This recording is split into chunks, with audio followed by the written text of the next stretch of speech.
안녕하세요 여러분, 윤진필 교수입니다.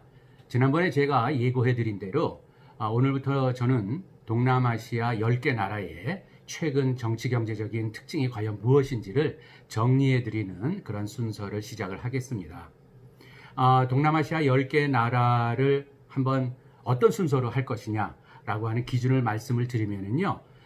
동남아시아 10개 나라가 모여있는 대표적인 지역협력기구가 있습니다. 이게 바로 아세안이라고 하거든요. 예, 동남아 국가 협력 기구인데요. 1967년도에 시작이 됐어요. 이 67년도니까 벌써 50년이 넘는 아주 긴 세월 동안 동남아시아 10개 나라가 하나 뭉쳐서 같이 지역을 협력을 도모하는 그러한 공동체를 지향을 하는 중요한 역할을 하고 있는 기구가 바로 아세안이거든요. 그 아세안에서 매해 정상회담이 2번씩 열리는데요. 그 정상회담이 열리는 순서 또는 아세안의 10개 나라의 소위 의장국이 1년에 한 번씩 돌아가면서 하는데 이거는 영어의 알파벳 순서로 하고 있습니다. 그래서 A, B, C, D 해가지고 쭉 내려가죠. 자, 그 다음에 또한 그 아세안 사무국을 관리하는 가장 중요한 국가 수반급의 사무총장이 있는데요. 이 사무총장도 10개 나라 중에 순서에 따라서 이 ABCD 순서에 따라서 사무총장을 이렇게 계속 이어가면서 하고 있습니다. 자, 이랬을 적에 ABCD로 봤을 적에 가장 먼저 서는 나라가 어디일 것 같으세요? 이게 바로 A는 없고요. 예, B가 있습니다. 이게 바로 브루나이라고 하는 나라입니다. 그 다음에 C는 캄보디아고요. 그럼 맨 뒤는 뭘까요? 보면은 싱가포르이 있고 타일랜드가 있고 V가 있습니다. 이게 바로 베트남입니다. 베트남은 올해 동남아 아세안 의장국을 하고 있어요. 그러면 내년이 되면은 이게 이제 브루나이가 다시 의장국이 된다는 얘기죠. 그래서 저는 오늘 브루나이 왕국에서부터 동남아 10개 나라를 소개하는 시작을 하려고 합니다. 자, 브루나이의 나라 이름은요, 브루나이 다루살람이라고 하는데요. 브루나이 다루살람. 제 뒤에 이 국기를 표시한 이 달력이 보이시나요? 이게 바로 브루나이의 국기입니다. 브루나이 국기 안에 있는 이것이 바로 브루나이 왕국의 공식 문장이거든요.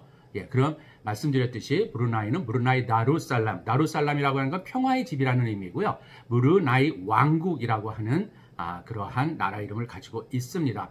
아마 동남아 10개 나라 중에서 우리나라 분들한테는 가장 생소한 나라가 사실은 브루나이일 거예요. 우선 주의하실 거는요. 영어로는 BRUNEI라고 쓰잖아요. 예. 근데 이게 스펠링은 이거지만 발음을 조심하셔야 돼요. 읽는 거는 제가 지금 하듯이 브루나이입니다.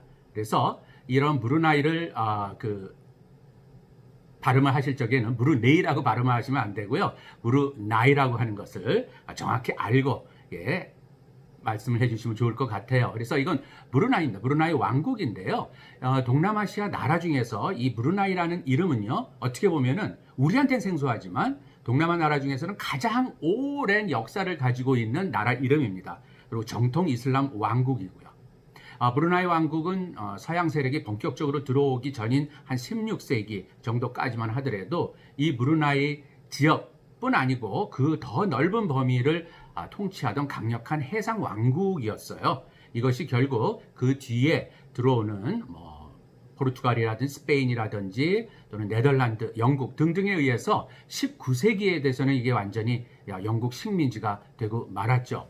제 뒤에 보이는 지도가 보이시는지요? 이 지도를 보게 되면은 가운데 이게 동남아시아 지도거든요. 그 아랫부분에 인도네시아가 쭉 보이는데 아래에 있는 이 큰 섬이 있습니다. 이게 세계에서 두 번째로 큰 섬, 즉 첫 번째로 큰 섬은 저쪽 북극해에 있는 그린란드고요. 이게 바로 우리가 예전서부터 모르네오라고 그렇게 영어로 불렸는데 지금은 저 섬이 3분의 1 정도는 동말레이시아고요. 아래쪽 3분의 2는 바로 인도네시아령인 깔리만탄입니다. 자, 말레이시아령인 그 윗부분에서도 또 가운데 있는 조그만 나라, 저게 바로 브루나이 왕국입니다.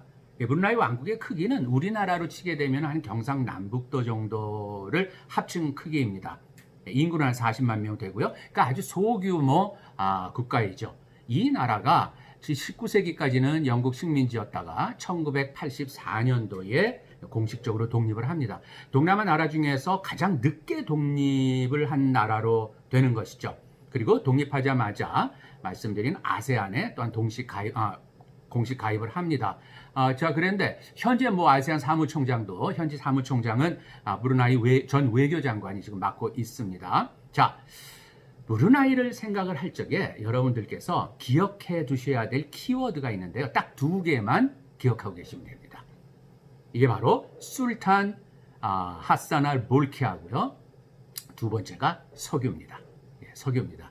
그래서 술탄 하산 알, 술탄이라고 하는 것은 이슬람 토후를 부르는 명칭이에요. 그래서 이게 중동에 가면은 뭐 에미리트 이런 말로도 이제 표현을 하는데요. 술탄 누구누구 하게 되면 이제 국왕이라는 소리입니다. 그 지역을 통치하셨던, 그러나 종교적으로는 바로 이슬람 왕국의 바로 토우라는 소리죠. 제가 국왕이라고 보시면 됩니다. 그래서 술탄 하산아 볼키아 그러면은 하산아 볼키아 국왕 다 부르셔도 되고, 워낙 이름이 또 깁니다. 그냥 줄여서 볼키아 국왕 하셔도 됩니다. 이 볼키아 국왕 이름 꼭 알아두시고요. 그 다음에 브루나이 그러면 바로 석유입니다. 석유가 그야말로 0에서부터 100% 모든 걸 차지하고 있는 나라. 그래서 브루나이 하면은 볼키아 국왕과 석유, 이 두 가지만 기억하셔도 충분히 브루나이의 현재를 이해하실 수가 있습니다. 자, 우선 볼키아 국왕에 대해서 좀 말씀을 드릴게요. 예, 하산 알 볼키아, 술탄 하산 알 볼키아는요, 이 나라 자체는 형식적으로는 입헌 군주제예요. 예, 독립을 하면서 만들어진 그 이후에 헌법에도 뭐 입헌 군주제를 표명을 하고 있습니다.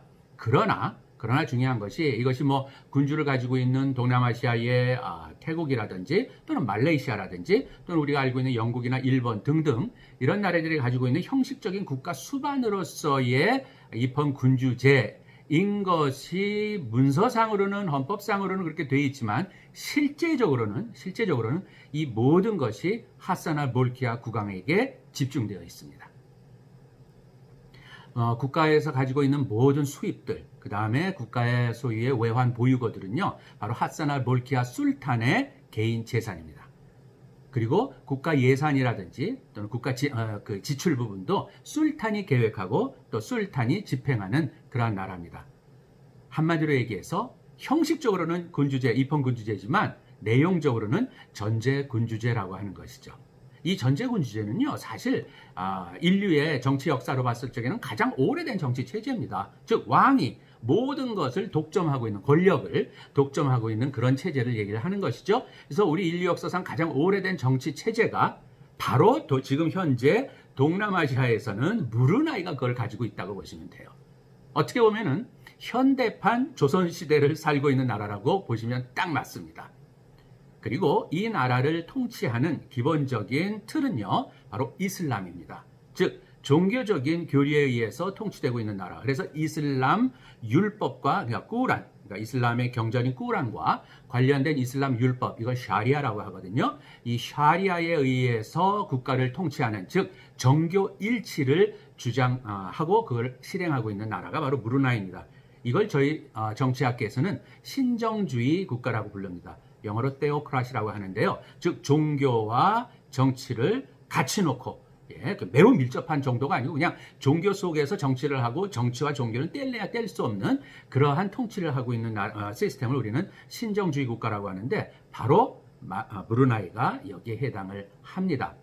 브루나이의 인구는요, 한 40만 명 정도 됩니다. 이 인구도 별로 증가를 안 해요.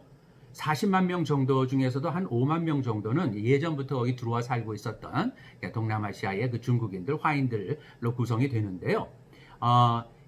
모든 것을 술탄이 갖고 있고 술탄이 제공해주는 나라인데, 이걸 40만 명의 인구를 나눠보게 되면 1인당 국민소득이 얼마인지 아세요?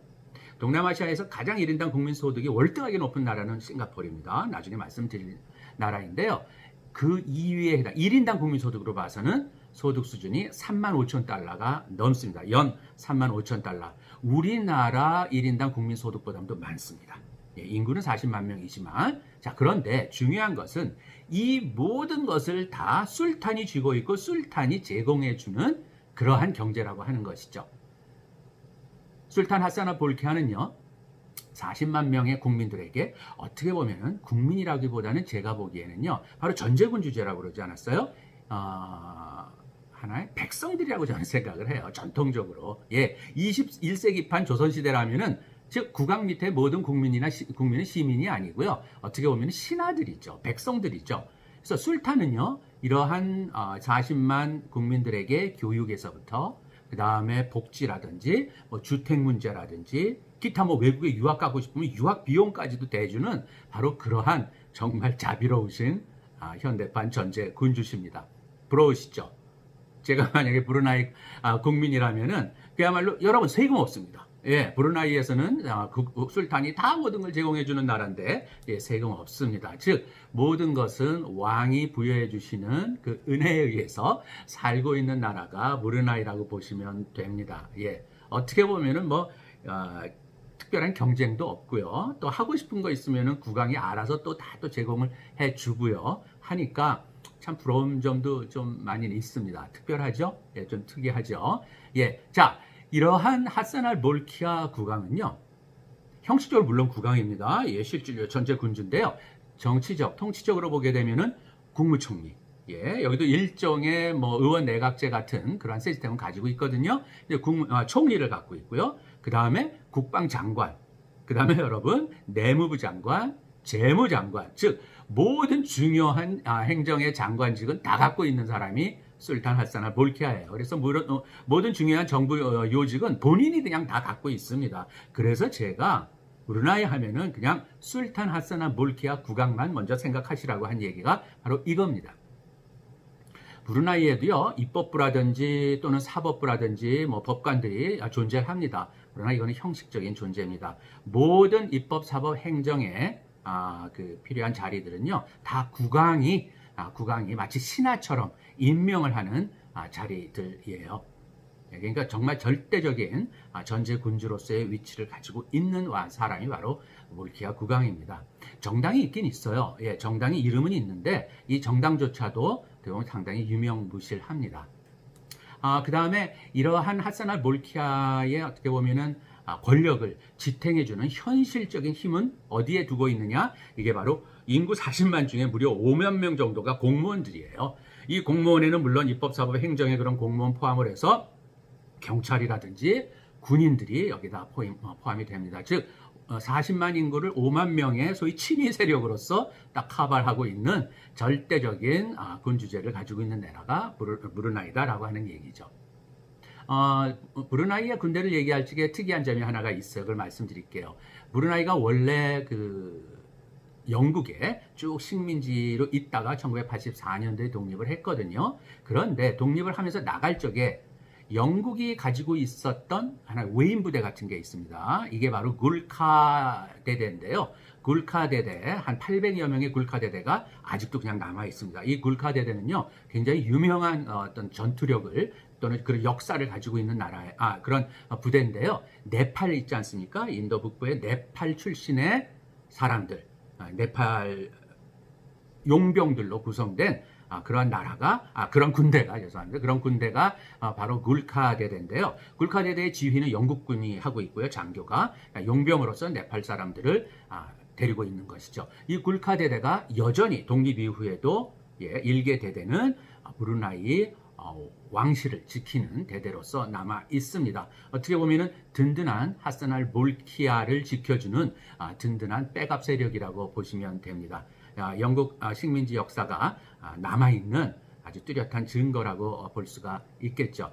자, 이러한 하산 알 몰키아의 나라인 브루나이에서 그런 과연 모든 국부의 이런 하산 알 몰키아의 재력과 힘을 받쳐주는 경제적인 원천은 뭐냐? 이게 바로 석유예요. 네, 그래서 제가 두 개의 키워드 중에 석유를 기억하시라고 한 것인데요. 브루나이 국부의 원천은 바로 석유고요. 이 석유는 브루나이 바로 앞바다에서 나오는, 즉 해저 유전입니다. 이게 대표적인 게 세리아 지역, 세리아 해저 유전인데요. 이게 1930년대 이게 발견이 돼요. 영국에 의해서 발견이 됩니다. 그래서 당시에는 이제 영국 식민지였으니까 이 세리아 유전 지역이 바로 하산 알 몰키아 국왕 브루나이의 국부의 바로 원천이고요. 지금도 여전히 거기에서 석유는 나고 있습니다. 그래서 이 하산 알 몰키아 국왕, 여기서 나는 모든 수입은 전체적으로 그야말로 일단 국왕의 금고로 들어갑니다. 그래서 몰키아는 실질적으로 세계 최고의 부자예요. 예, 우리가 보게 되면은 뭐 빌 게이츠라든지 워렌 버핏이라든지 뭐 그래서 세계적인 뭐 부호들 뭐 명칭들이 있지 않습니까? 이러한 부호들은요 그들이 가지고 있는 주식의 자산 가치를 가지고서 이제 부호의 순위를 매깁니다만은 정말로 부자인 사람이 누구냐라고 평가를 했을 적에는 전통적인 소위 부자들, 이게 주로 이제 왕족들이 그래서 많죠. 그 나라의 뭐 땅이나 뭐 기업이나 뭐 이런 것들을 다 어떻게 보면 소유하고 있었던 전통적인 그 부자들이 바로 왕실들에 많이 있는데요. 영국 여왕이라든지 태국의 왕이라든지 이 양반들도 굉장한 부자들입니다. 그런데요, 그 다음에 또 중동의 뭐 사우디 왕가의 그 유명한 무슨 그 왕족들의 재산도 어마어마하죠. 그런데 이 모든 것들과 같이 비교를 해봤을 적에도 공식적으로, 실질적으로 가장 많은 세계적인 부를 가지고 있는 사람은 하사나 볼키아 브루나이 국왕이라고 해요. 세계 최고의 부자죠. 어느 정도의 부자인지는 저 자신도 짐작을 안 갑니다만은 세계 최고라고 하니까 그 어마어마한 부라고 하는 것은 상상을 초월하는 것 같습니다. 한 가지 제가 예를 아마 들어드릴까요? 저는 브루나이를 다른 동남아 나라에 비해서 많이 가보지 못했어요. 한 3번 정도 회의 때문에 들락날락 해봤는데 거기에 하사나 볼키아 국왕이 살고 있는 왕궁이 있습니다. 그 왕궁이 무려 3개의 그 금빛 그 돔으로 이루어져 있는데 그게 진짜 금이래요. 그게 금물로 이렇게 덮여진 왕궁의 돔이 3개를 가지고 있는 어마어마한 크기거든요. 그 속에는 저는 들어가보지 못했습니다. 그 브루나이의 국경일이라든지 국왕 탄신일 같은 경우에는 그 문이 열리면서 그 국민들을 그 하사나 볼키아가 이렇게 아련을 한다고 하죠. 받아주면서 선물도 주고 그런다는데 저는 브루나이 국민이 아니니까 그 근처에 가보지 못했습니다. 한 가지 예를 들으면요, 저도 깜짝 놀란 것이 그 엄청난 브루나이 왕궁 안에 하사나 볼키아 국왕은 굉장한 그 수집가라고 해요. 그래서 세계적인 제트기라든지 세계적인 명차 이런 건 수도 없이 많고요. 그 안에 그 하사나 볼키아가 국왕이 그 폴로를 좋아한답니다. 영국 그 시절서부터 배웠던 폴로는 이제 말 타고 하는 경기지 않습니까? 그 말들을 넣어두는 마구간만 하더라도 왕궁에 한 120여 개의 마구간이 있는데요. 마구간이 항상 이제 말들로 차 있겠죠? 그 마구간도 하나하나가 그야말로 풀 에어 컨디셔닝이랍니다. 완벽한 풀 에어 컨디셔닝이 되는 마구간만 하더라도 한 120여 개가 쫙 그 왕궁 안에 있대요. 다른 거는 말씀드려 하겠습니까? 굉장한 부를 보여주는 것이 그 중에 하나가 브루나이 국왕이 살고 있는 바로 왕궁입니다. 자, 여기서 제가 추가적인 거 두 가지만 더 말씀을 드릴게요. 자, 이러한 브루나이가 왜 말레이시아 연방, 브루나이는 바로 그 옆에 사라와카 사바로 있는 말레이시아 연방의 주들이거든요. 그거보다도 작아요. 자, 그런데 왜 말레이시아 연방에는 참여하지 않았을까? 그 이유죠.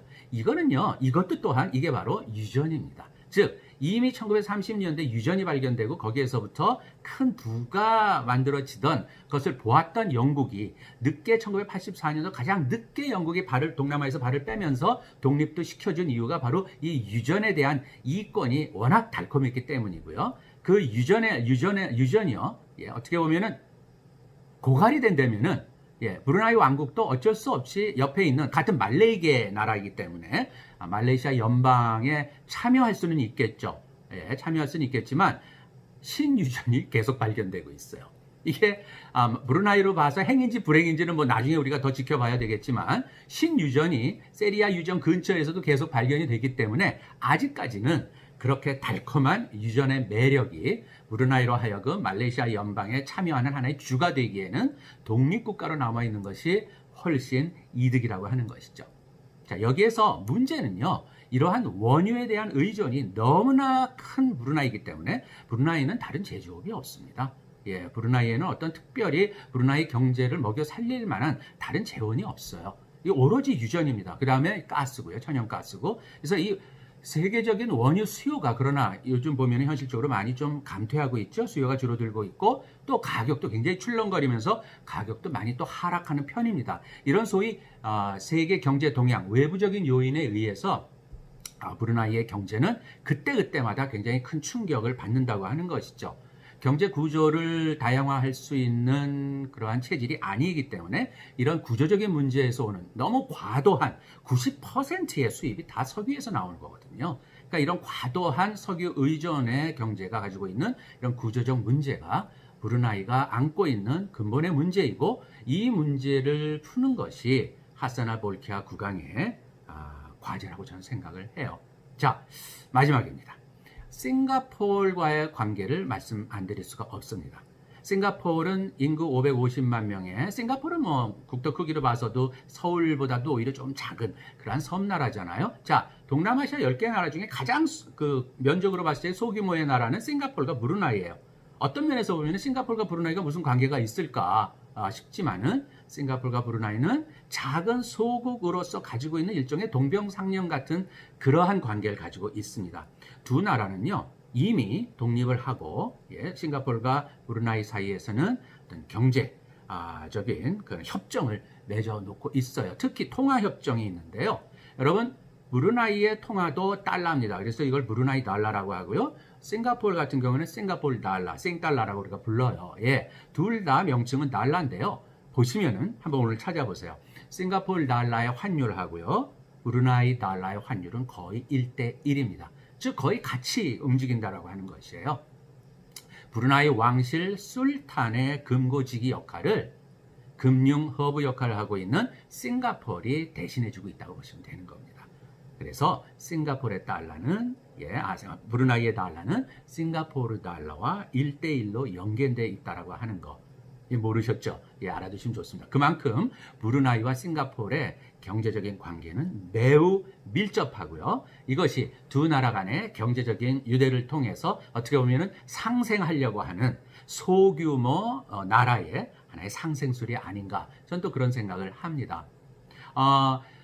볼키아 국왕은요, 싱가포르의 군대가 굉장히 강하거든요. 싱가포르 군대가 훈련을 할 적에, 특히 육군 훈련하는 육군 훈련 장소죠. 정글전 훈련을 해야 되는데, 싱가포르 군대가 이 정글이 뭐 싱가포르는 정글이 없습니다. 싱가포르는 다 도시니까 이 정글전 훈련을 하기 위한 싱가포르 군대의 장소를 브루나이 국왕이 자기네 나라 땅에서 하도록 빌려주고 있습니다. 즉 훈련지를 제공해주고 있죠. 이것 또한 경제적인 유대관계뿐 아니고 소위 안보적인 측면에서도 싱가포르이 브루나이와 매우 밀접한 관계를 형성하고 있습니다. 유사시에는 어떤 면에서 보면은 하산 알 볼키아 국왕의 브루나이를 지켜주러 싱가포르 군대가 나갈 수도 있다고 저는 생각을 합니다.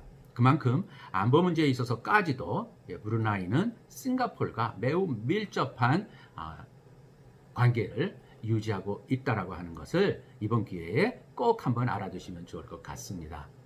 오늘은 여러분들에게 동남아시아 10개 나라 중에 ABCD 순으로 제일 앞에 있는 브루나이 다루살람, 브루나이 왕국에 대해서 소개를 해드렸습니다. 감사합니다.